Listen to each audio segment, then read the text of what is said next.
L'humilité croit au faible commencement. La plus grande école, l'école de Dieu. L'école de Dieu n'est pas une école égyptienne où on enseigne les mathématiques comme Pythagore. Non, ce n'est pas ça. L'école de Dieu n'a rien à voir avec les coachings d'aujourd'hui. Si tu n'as pas cette école dans ta maison, tu l'as à côté de ta maison. C'est pas loin de toi. La plus grande école de Dieu, c'est la nature. L'apôtre Paul dit, la nature ne vous enseigne-t-elle pas?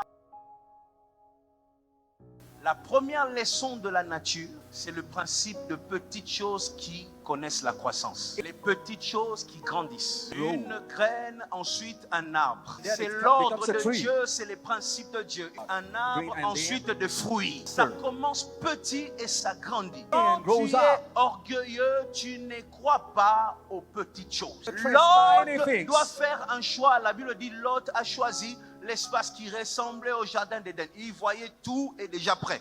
Abraham a juste choisi.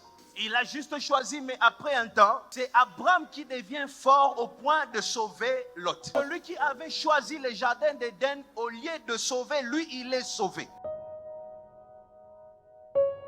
Le principe de Dieu exige ça. Commencez petit. Lorsqu'on a démarré notre troisième culte, je m'étais dit, je vais commencer un culte directement plein. Alors, lorsqu'on a eu le projet, on fait le projet du troisième culte. On a fait un budget.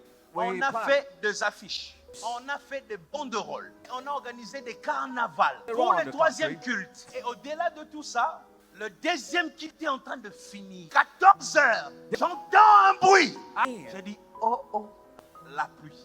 J'ai dit, hey, oh, Kindo, quittez les appels. La pluie finit à 16h30, 17h. Vous savez, ma porte ici, ma porte, et on ne sait jamais ici. Quand je suis derrière là, je vous vois. Maintenant, je suis arrivé là.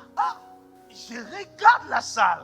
À peu près 30 personnes. J'ai dit, Seigneur, est-ce que tu m'aimes? Maintenant, écoute le monsieur à côté de moi. Papa, courage à moi, et ça là. Je suis entré avec ma femme comme si je vois personne. Maintenant là, tu es pasteur, tu dois crier pour te donner à toi-même le courage. Je commence, oh bien-aimé, Dieu est puissant. Les anges de Dieu sont là. Et puis quand la salle est vide, il y a les échos. J'ai dit, bon, on va prêcher. Chorale uniforme et Lembi Bango. 30 personnes dans la salle.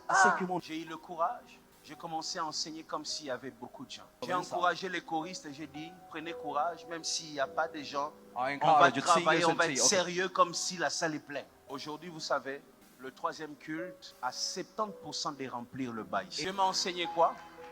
Le principe de petites choses. On commence petit et on finit grand.